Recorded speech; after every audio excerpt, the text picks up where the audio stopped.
Good morning, everybody. Thank you for joining us and welcome to Preservation Connecticut's Spring 2021 series of talking about preservation. This is our typically noontime chat where we feature various guests and partners in preservation. I am Stacy Barrow. I'm pinch hitting today for Jane Montanaro, who is attending a meeting of regional directors in Maine and hopefully having a very good time. But I'm delighted today to introduce you to Alyssa Norwood from Sustainable Connecticut, Sustainable CT. And she's going to talk about the issue of sustainability and preservation and how they can work together to strengthen our communities across the state.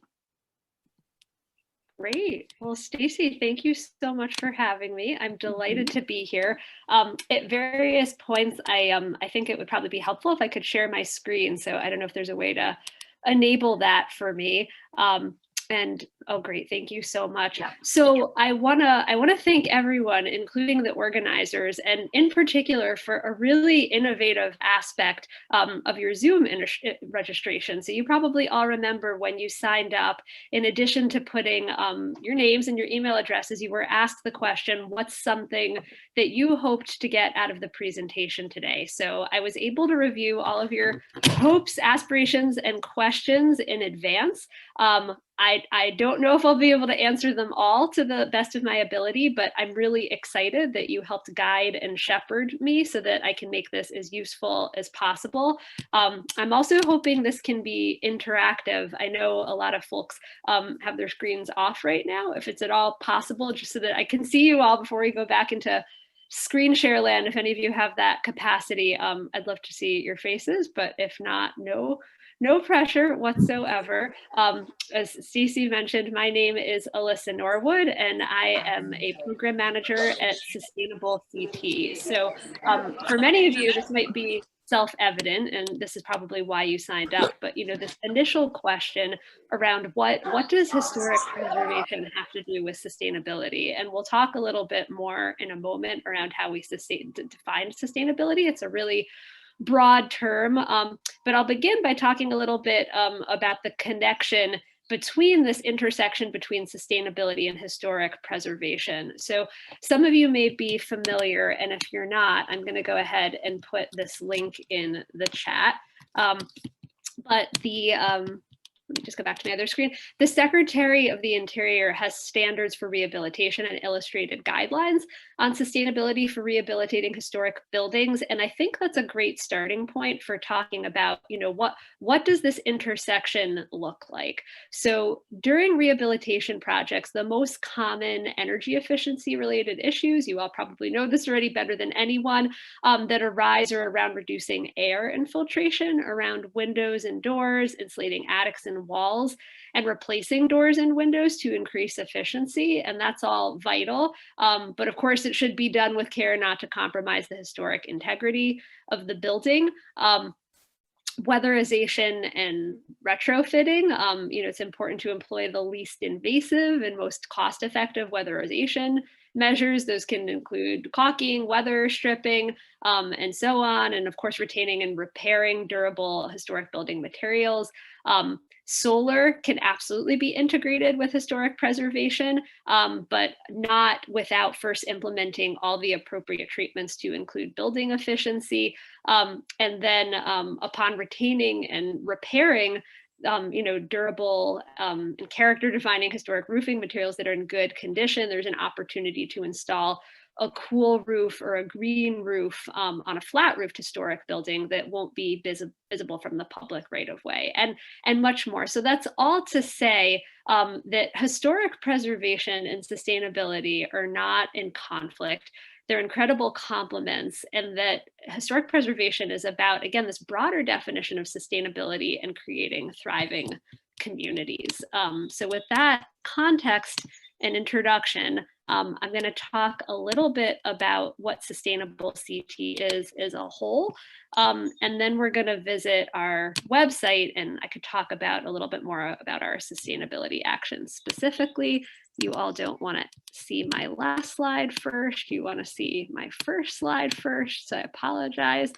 And Stacy, can you remind me, we have until 11:30, is that right? That's right, yep. Okay, so obviously, I'm hoping that we'll have some robust conversation and it won't be me talking the whole time. So Sustainable CT is an independent nonprofit. We're managed by Eastern Connecticut State University, which is where I work. And the idea is that Sustainable CT is a voluntary certification program for towns looking to accelerate sustainability action at the local level. So why is this important right now? I don't have to tell all of you, but it's been a really unique year plus, and that COVID has really been, not just a challenge, but an impetus and a call to action for people to make positive changes at the local, state, regional, national, and international levels, catalyzed by this recognition of our shared vulnerability and our interconnectedness. There's nothing more fundamental than our shared vulnerability around illness. We all breathe the same air. We've all experienced what it is to feel the fear and vulnerability that comes with susceptibility to an illness that at the time was new and scary, and with incredible gratitude is becoming less urgent and less of a crisis here. Of course, internationally, still much work to be done, and still within our own country with humility. But I think that the moment has been that the crisis has really elevated in the public eye the impact of climate change on human health. There's an argument that COVID is directly related to climate change, and I think for better or worse, I think mostly for worse, but we're hoping for better in terms of inspiration. We'll see an increase in the extent of infectious illness over time. So there's a moment and a renewed sense of urgency to address sustainability. So I talked a little bit about Sustainable CT. I've talked about the idea that we have a really broad vision in terms of what sustainability is. I won't read this, but suffice to say that it's not just about environmental sustainability. It's about the economy, it's about equity, it's about creating inclusive and thriving places. So placemaking is a huge aspect of what we do. So again, this broad idea of sustainability, which I think will become even more manifest when you look at the areas that we cover. So the way Sustainable CT works, it's a program that we like to say is by towns for towns. It was voluntarily created and arose as a result of efforts of a group of mayors and first selectmen who were participating in a sustainability task force run by the Connecticut Conference of Municipalities. They generated this idea, they set the vision, and in partnership with Eastern Connecticut State University and some very generous funders, we collaboratively created this framework, and in our program have these 13 different action categories. Some of the categories, as you can see, are very consistent with what you might think of when you think about a sustainability program, like well-stewarded land and natural resources.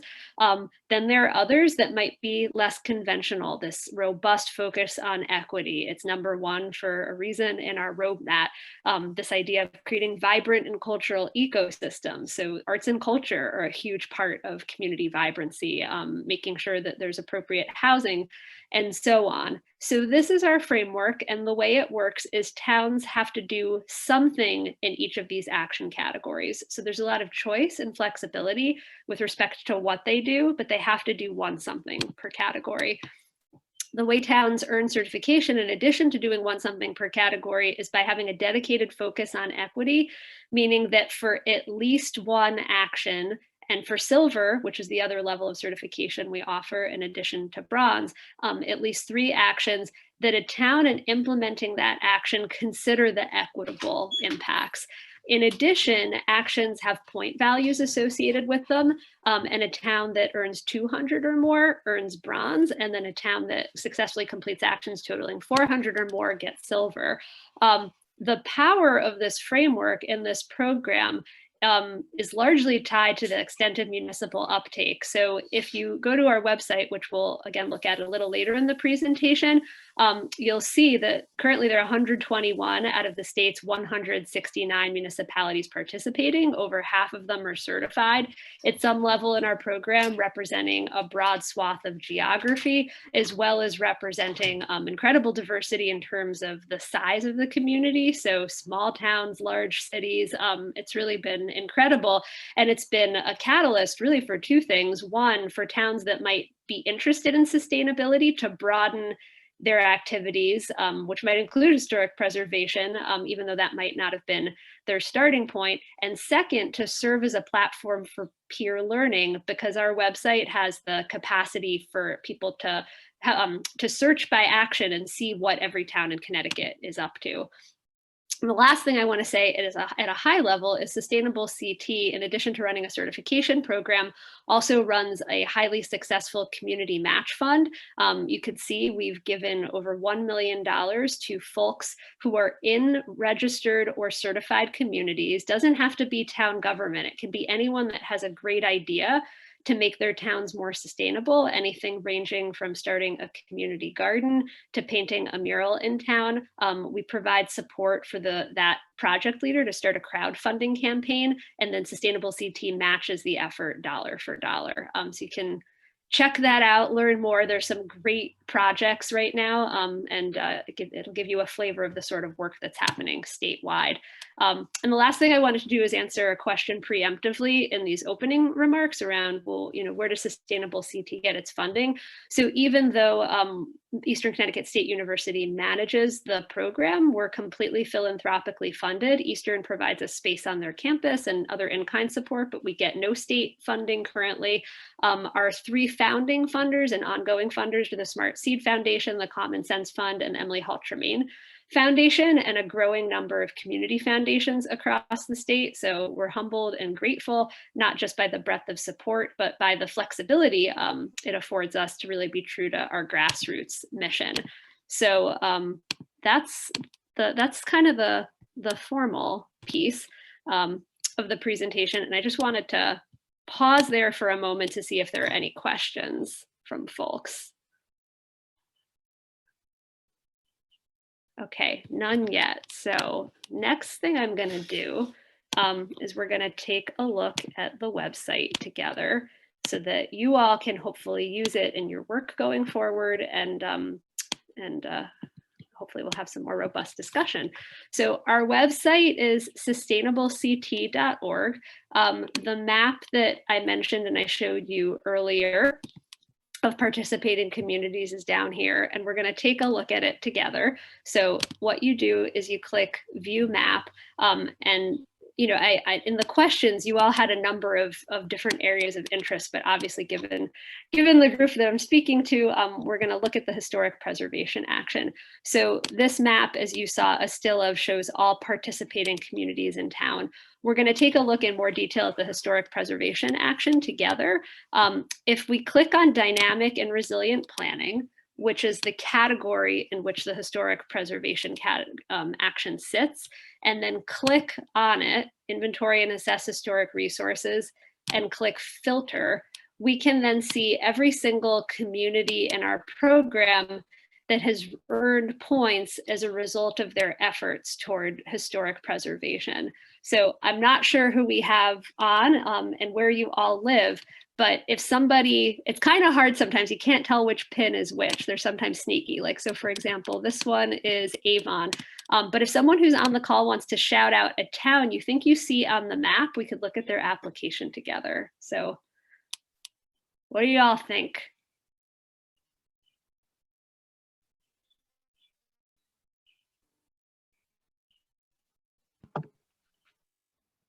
Everyone is muted, so you'll have to unmute yourself. Oh, okay. Could we see If you know Fairfield, Alyssa? I heard somebody, yes. Could we see Fairfield? Could you see Fairfield? You bet. So Fairfield is one of our, nope, that's Westport. Fairfield is one of our silver certified communities. One thing I forgot to mention is certification lasts for 3 years. So they applied in 2018. and they'll need to reapply again this year to maintain their certification. So what I'll do is I'll click View Report, and their entire certification report will come up. And I apologize, there's nothing worse than watching somebody scroll on Zoom, but I'll do it quickly to get down to the part of their application that was around inventory and assess historic resources. So they submitted that they are a certified local government, and that's the documentation they produced. There's a Word document. I'm not sure what's in it, but we'll look together. But the power of this is there's incredible transparency, and that we can all look collectively at any given moment in time. And this library grows after each certification cycle. So I just downloaded what they had up there. It's fairly minimal, but it says Fairfield achieved certification on February 20th, 1997 and remains active. The hyperlink to the certified local government contacts and achievement, which lists the CGLs by state, is as follows, and here's their contact. So that's the work that they did on historic preservation. We'll look at the action together in a moment, but I wanted to make sure you were all aware that this library exists. I'm not sure, each of you probably has your own professional story, but I imagine many of you would find utility in being able to see what's happening statewide and then town by town with respect to historic preservation. So I'm going to switch my share back over to the website. Okay. The next thing I want to show you is the action itself. So we'll go back to the home page. The top of the page is the same as you just saw. And there's a tab that says Actions and Certifications. So we'll click it, and it'll take us to an option to go to the Sustainable CT Actions. This is really the heart of our website and our program, and it'll take you to those action categories that we saw on the still slide. So these 13 different areas that towns can make an impact. It's a little bit fallacious to say that each thing under these categories is really only about that thing, right? Historic preservation is not just about dynamic and resilient planning. It's certainly an important component of a community's planning, but it has implications for creating an cultural ecosystem, and it might have housing implications. So I just wanted to name that we recognize the cross-cutting and intersectional nature of a lot of the actions in our program, but the goal of the categories is to make sure that when a town pursues certification, that they're doing it in a way that's broad and that might stretch them beyond their comfort zone. Every town in Connecticut has certain areas where they're strong and others where there's opportunities for growth. So the goal of the categories is really to just make sure that there's breadth in the application. So I just wanted to name that. But under dynamic and resilient planning, just like we saw on the other list that we used to search the map, there's this link to each of our actions, and this one is inventory and assess historic resources. So I'll click it, and when it comes up, you'll see this is the format for all of the actions in our program. There's this interactive menu on the left with hyperlinks that takes you through piece by piece what the components are. So we'll walk through this one together. I'll begin by saying that Sustainable CT is a very dynamic program. There's nothing static about these write-ups. We welcome and hope that you'll take a look after this webinar in detail at this action write-up, because we always know there's room to improve. We had 200 plus people involved in the drafting of Sustainable CT actions. Todd Levine from SHPO with the state and a number of others were part of the working group that drafted this one, but there's always opportunity for refinement. So again, we make edits potentially every year. This hyperlink takes you to what the action looked like last year compared to this year, so that towns that are trying to apply over time, that need to keep up to date with changes and action requirements, can check them out. But the real heart of the action write-up is this what to do section. So you can see in the italics, it says the more you do, the more points you earn. So towns, this is a menu, it's not a prescriptive list. Towns can choose what they do on this list. They can do one, some, none, or all. But the power of this voluntary framework is communities that might not have previously thought of doing these things. Some towns are thought leaders in this, but there's some towns that are new to this work, might step up and voluntarily do these actions. So the first one is, of course, to know what you have.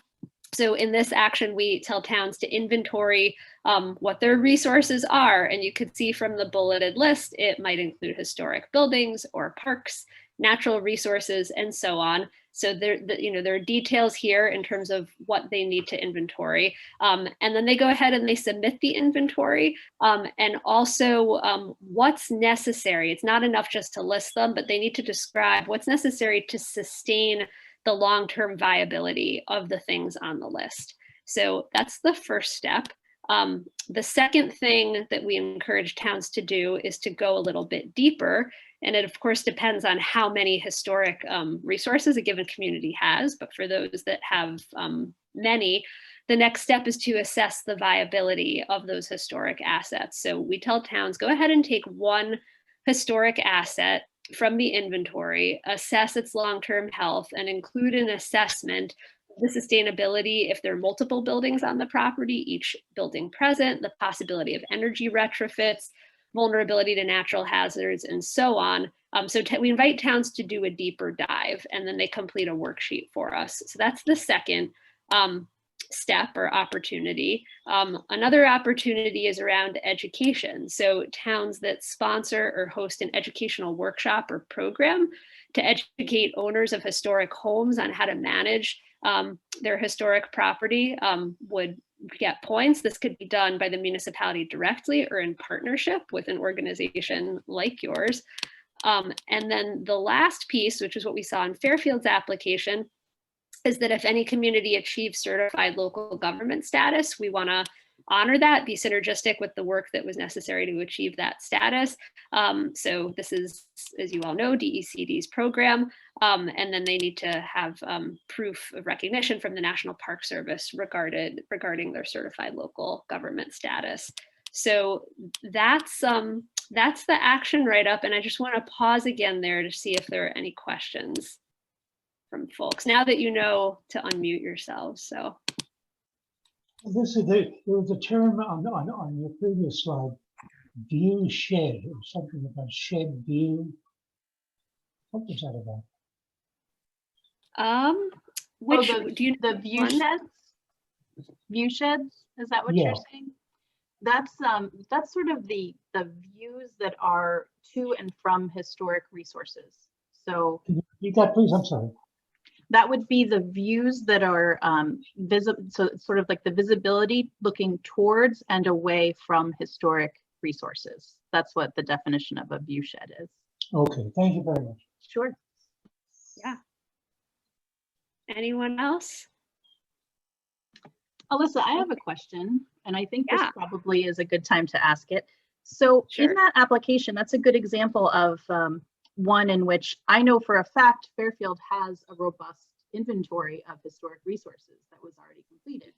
So do you accept volunteer input? So is there a way to get people in your community, involved and to help with the application process so that? Yeah, I know it's a great question, and part of my hope in being here today is I feel like the inventory and assess historic resources one historically has been an underutilized action, and even for towns that are applying, and our numbers have gone way up, which is probably a testament to yours and others' work, that there's work happening in the community that doesn't wind up in the application. So the process is this: a town is interested in participating in sustainable CT, and to become registered in our program, the municipal governing body will pass a resolution saying we intend to pursue certification, and we're either going to create a new or repurpose a group that already exists in town and call it the sustainability team.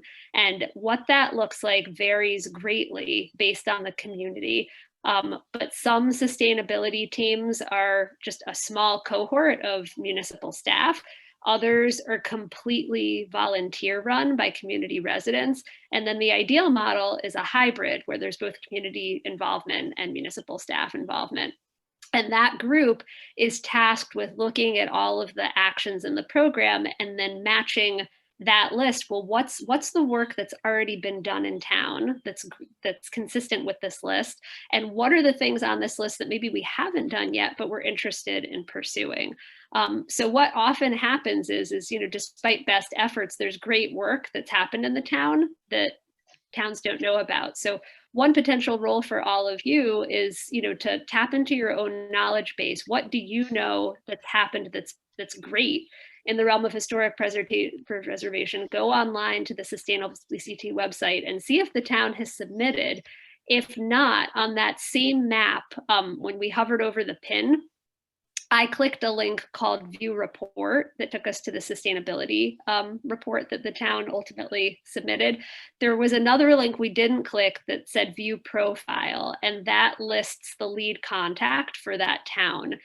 So you have an opportunity to be proactive. So in the case of Fairfield, and Hartford is another one, which was surprisingly underrepresented in their work. They also in 2018 only submitted their certified local government status and none of their other work.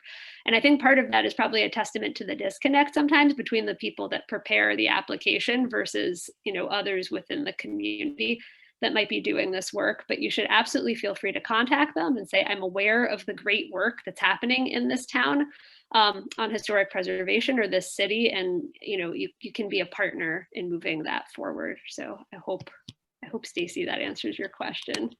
It does. Thank you very much.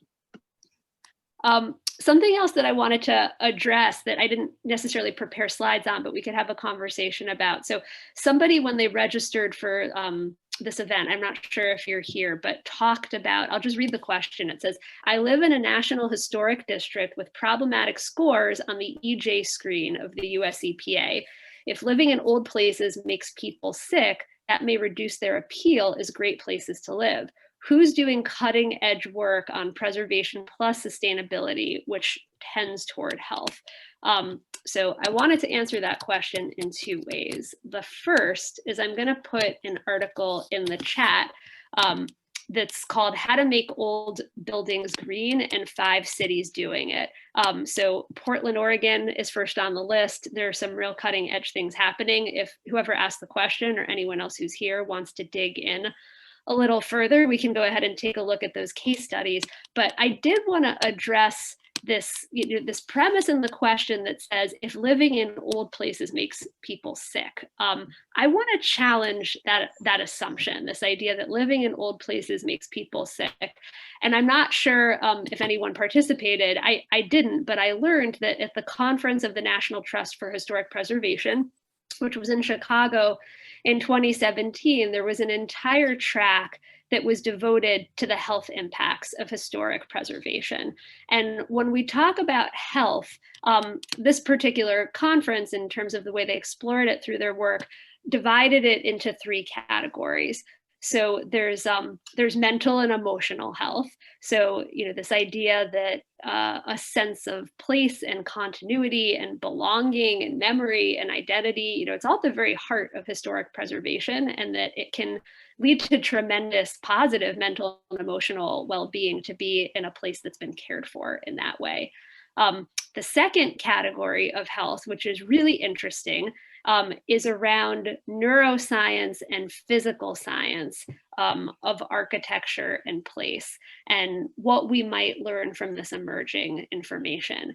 And then the third category of health with respect to historic preservation and its impacts is physical health. And I think that's where people tend to get caught up in maybe some of the negative physical impacts around lead paint and code violations and mold and asbestos and things one might associate with an older neighborhood. But they also include, when we think about the development of America, walkability and access to green space and recreational activities and healthier food.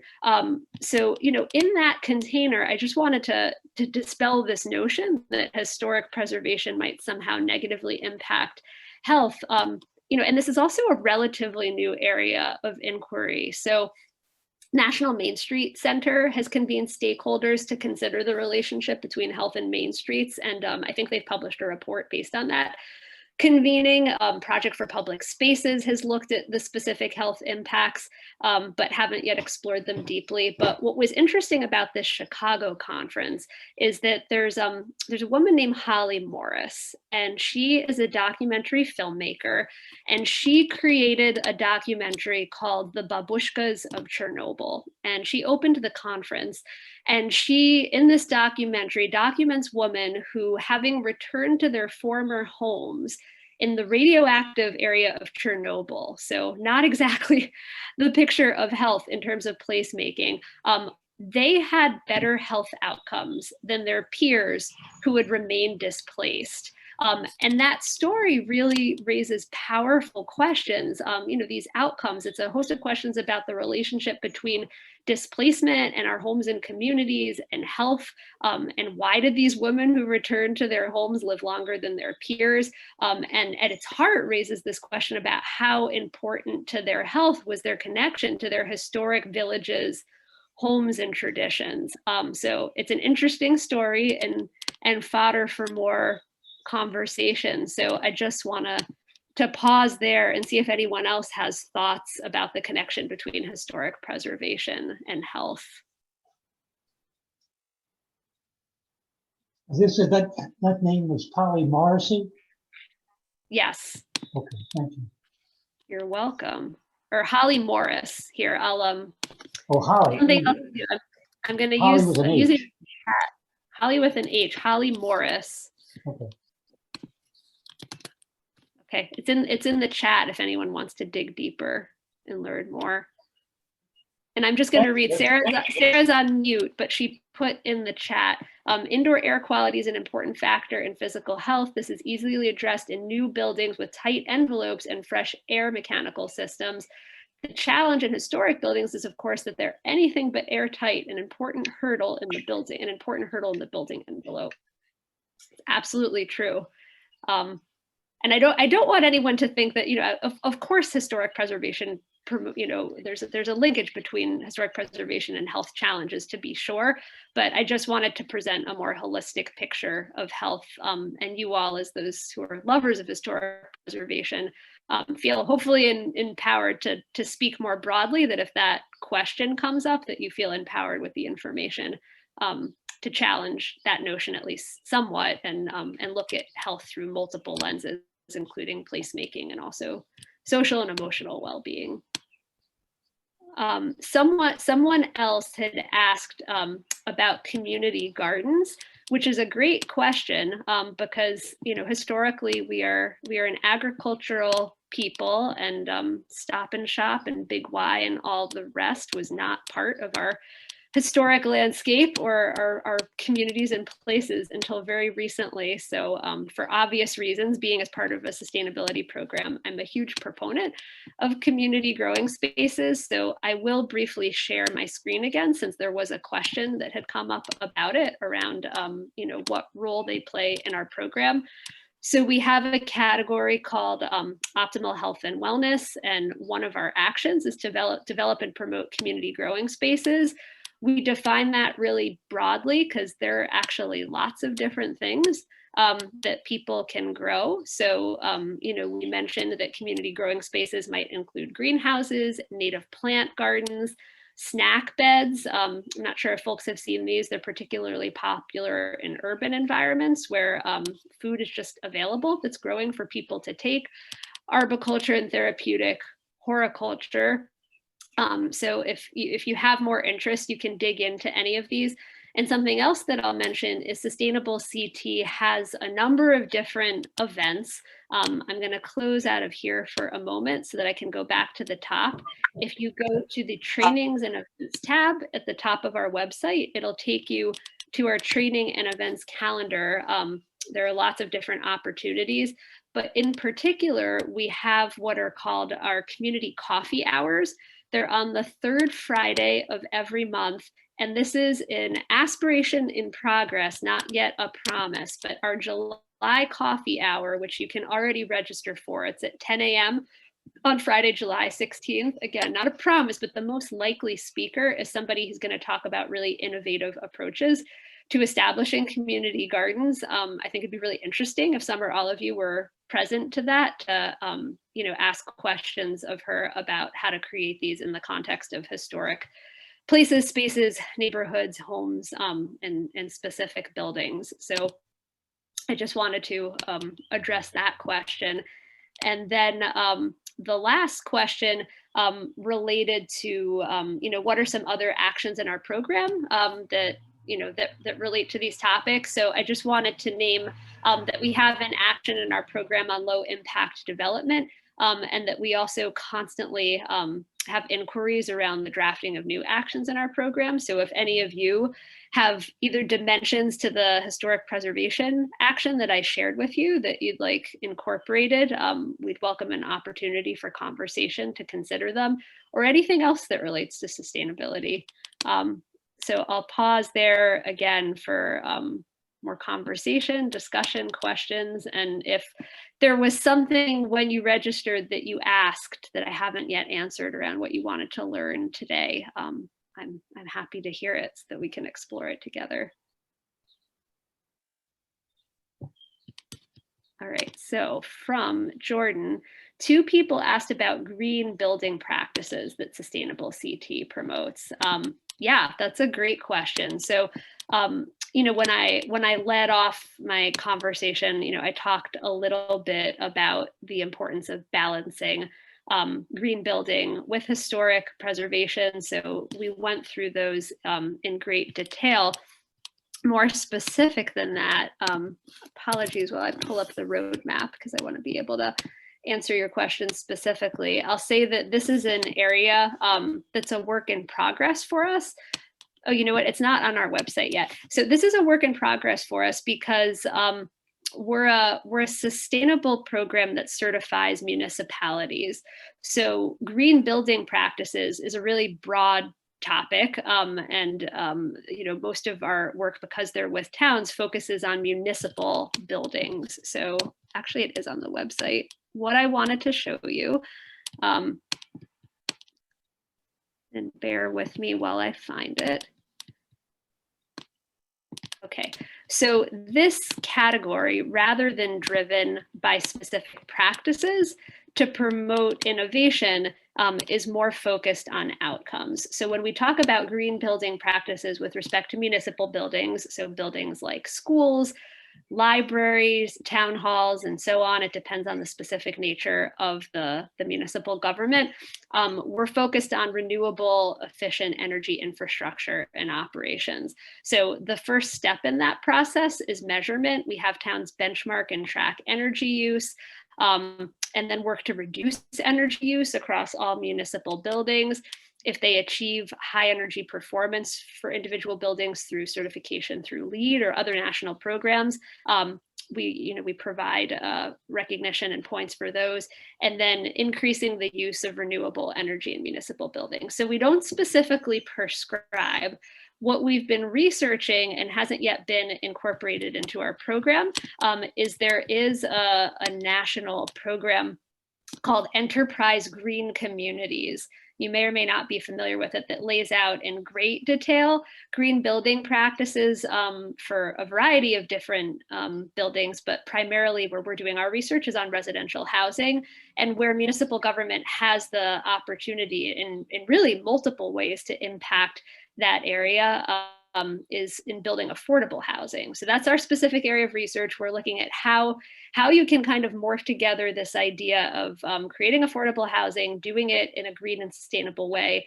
And all of you as historic preservationists know that the greenest building is the one that already exists. So how can those concepts of affordability and green building be married to existing infrastructure and restoring it and preserving it for historic purposes? So I'll stop my share there and see if there's anything else for folks.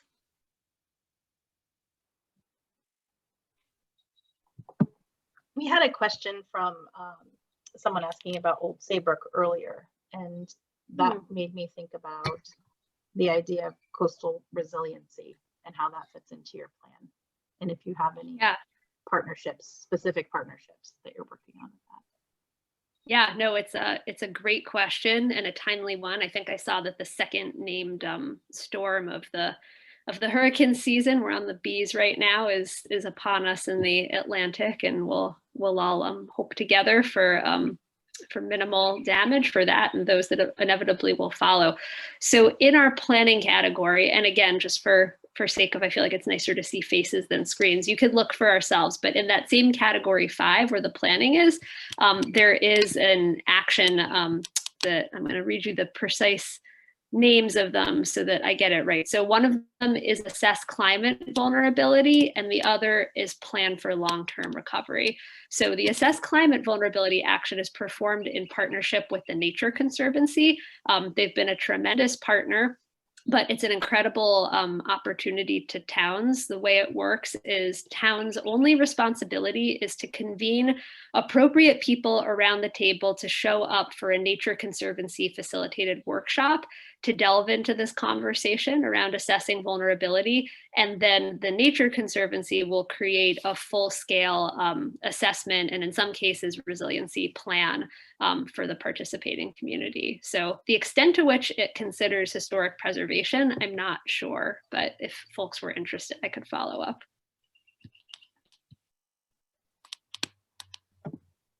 Great, thank you.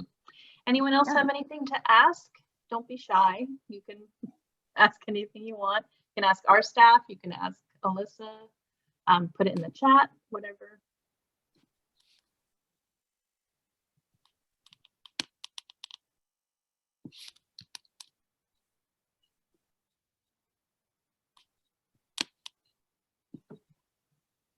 I know again that we, when we're talking about the health of buildings, we work with the State Historic Preservation Office to come up with ways to mitigate the loss of historic fabric in buildings while maintaining the health of the inhabitants, right? So there are times when we get called out by the SHPO to help them find contractors to repair historic windows rather than replace them.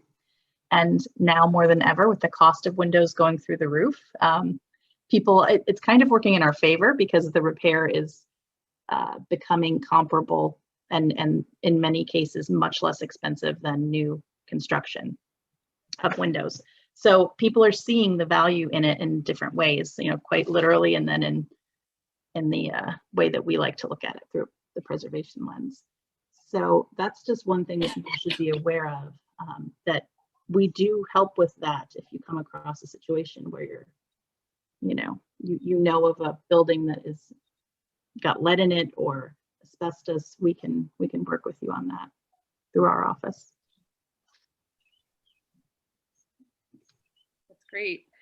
Yeah, the best opportunities happen when doing the right thing aligns with it being the more cost-effective thing. So we're seeing that in all kinds of realms. Wind and solar and other renewable energy sources are becoming financially viable in ways that were unthinkable a generation ago. So it's great to hear that that's being mirrored in some ways in terms of historic preservation. Yeah, in the short term at least. Yes. So we wanted to just mention Jane's not here, but our executive director has participated in this program with you. So can you talk a little bit about what you're having folks do from around the state, including Jane? Yeah, so every year towns have an opportunity to pursue certification. And if you can all think back to school days, when you write a paper, somebody's got to grade it. So we have a really broad and inclusive review process. It's not sustainable CP staff that are primarily tasked with the reviews. We want experts in the field. So Jane has generously agreed to be Sustainable CP's volunteer reviewer this past spring for the Historic Resources Action. So what that entails is once in the spring and once in the fall, every town that applies to certification, if in their application there was something related to historic resources, that piece of their application is reviewed by Jane. So it ensures uniformity in the process, that rather than a reviewer looking at a town's entire application, reading Hartford or Old Saybrook or whichever town applies, it's pieced out such that each piece is reviewed by an expert in the field. So the hope is that there's some symbiosis in the process so that Jane could see something like, if Fairfield were to apply again, that there were pieces or of work or great things that they did that weren't included in the application, to encourage them to submit that information going forward so that it could be an opportunity for peer learning for other towns wanting to emulate really great work that's happening in different towns across the state.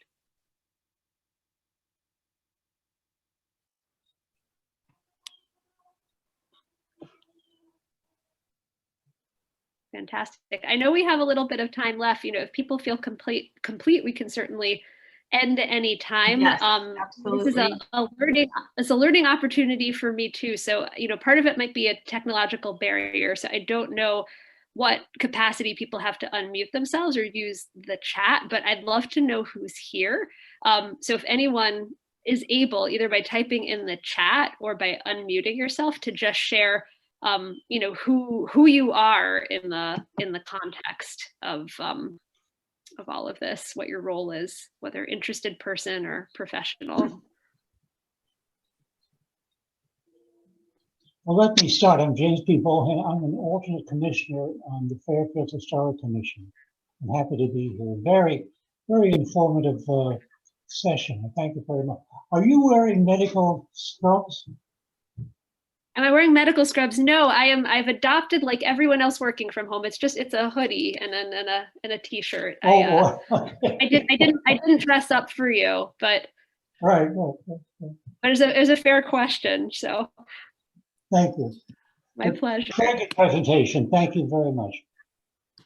Fantastic. And I see Leonard Wyeth said that he's a certified passive house designer and professional. Leonard, thank you so much. If there are things that you're doing in the field that you would like to see encouraged as best practices in municipal work, we'd be very interested in learning more and integrating those. I know there's a lot of great educational efforts happening right now. I think Eversource and others have been leading some educational information seminars about the passive house. So thanks for being here. Okay, wonderful. Want to share quickly before we wrap up, because we are going to end just a little bit early. I know Alyssa has a ton of stuff to do today. So thank you again for joining us. It looks like Sarah just popped up. She might, I don't know if she wanted to say something. Sure, I'll just I'll interject. Hi, I work with Leonard Wyeth at Wyeth Architects in Chester, Connecticut, and we are involved with Connecticut Passive House and the Eversource programs that you just mentioned to help promote passive house in the state. So if you have any questions about it, we're a pretty good resource. You can go to the website, ctpassivehouse.org, or write in, and we're happy to talk about it. Thank you, Sarah. Wow. Sure. I'm excited to see in the chat, for those who didn't see it, that they're currently experimenting in bringing a house built in 1749 up to passive house standards. That is really exciting. Yeah, that could be an interesting case study to do. It's a clapboard house. So, new good windows, a tighter exterior envelope. I had made the comment earlier about indoor air quality. So we're trying to address all that stuff while still honoring the structure and the aesthetics of the old house. Where is that house, Sarah? It is in downtown Chester. Oh, it is. Okay. Yes. Great. We would love to talk to you more about that for sure. Love to. Okay, great. Yeah. Excellent. Well, thank you all so much for joining us. We always make a little pitch for membership. If you aren't a member, please do join us. We'd love to have you among our partners. And tomorrow we're going to be going back to our original noontime programming, and we're going to have Sarah Marsom, who is a really innovative young preservation professional. She is going to talk about dismantling the idea of traditional preservation and how preservation can actually be fun, which we think it's fun. That's why we do it. But anyway, thank you very much, Alyssa, for joining us today. And hopefully we will talk to you again very shortly. That's great. Thank you all so much. And I put my email in the chat. It's not just mine, it's for our whole team. So if you have any questions, we can't wait to hear from you. And have a great day, everyone. Thanks for being willing to pivot on the time. Thank you. All right. Thank you Bye-bye. very much. Thanks. Okay. Bye-bye.